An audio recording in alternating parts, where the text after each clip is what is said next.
So what makes David so lovable? Is it the hair? No, but it is a nice feature on both sides.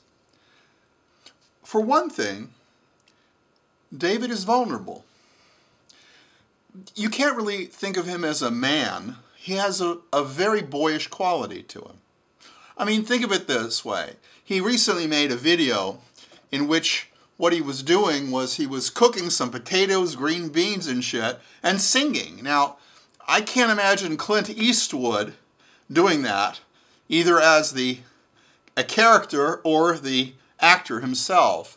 But the point is, there's something wonderfully fun about it. I mean, it's the kind of shit I used to do as a kid. Making up songs, doing crazy things. He still has that feeling in him, and it's always there to various degrees. I mean, even when he's very serious, that kind of boyish quality comes through. And there's a vulnerability there. He doesn't really have that strong defense that many people develop over time, which is part of maturity. It's the way you deal with life. He's a little bit bare. Not just a little bit. He's quite bare. Even when he's doing the interviews. Even though he's smooth and he's got the charm, there's still that vulnerability. And there's a kind of a puppy dog sort of feeling that I get. That's my idea. You know how when you look at a puppy dog, and most people have a visceral reaction, there's sort of a feeling that, oh, it's so cute, and you want to take care of it, make sure everything is okay. And I mean, this can be expressed in different ways. It's kind of the way I think of it. But I think both men and women see those kinds of qualities in him, because it's very peculiar that there's this feeling of love like that.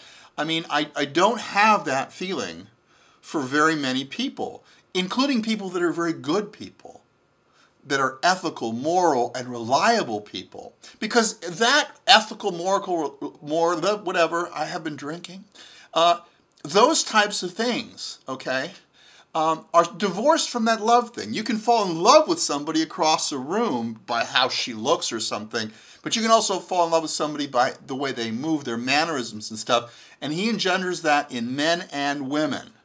And that's a very curious thing. And then what happens is you get caught because you end up really caring for him, even though he's a total SOB and a bastard.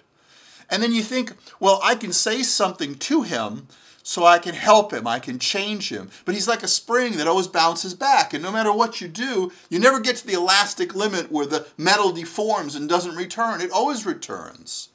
And then he'll come after you with that. And that love then turns into hate. And here's the thing about love and hate. It's kind of interesting. Unless someone is pursuing you constantly where you can't get away, you don't develop a hatred for them because you just disassociate yourself from them. But with David, people develop a sort of they're attracted to him. And then there's kind of love, this sort of feeling of, God, he's got these qualities that I just talked about here. And then he does such asshole things, completely fucking crazy things. And then you start to hate him for what he does to other people. And then completely denies it. Because what happens is you fall in love with somebody that's lacking something that you assume everybody has. But he doesn't have that. It's missing. And then you get caught in this wonderful cycle. And of course there's the entertainment value and then there's the rest of it. And then you keep trying and you keep trying and you keep trying and nothing happens. And then for some reason, even though it's clear that nothing you can do will change him or influence him, you keep hoping that it will. And instead of giving up, and I believe that's because of that love thing, because otherwise you just say, to heck with it, fuck it, and all. Anyway, this is my thinking on it. I'm sure that it's actually far more complex. And it's not just, of course, what I'm saying. It's each of us approach is a little different. But I think there's a commonality because there's a phenomena here, which is very interesting. And I've never, ever seen or thought about this before. And so, if you got some comments about it, what the hell? Let's just add it to the circus. Anyway, take care.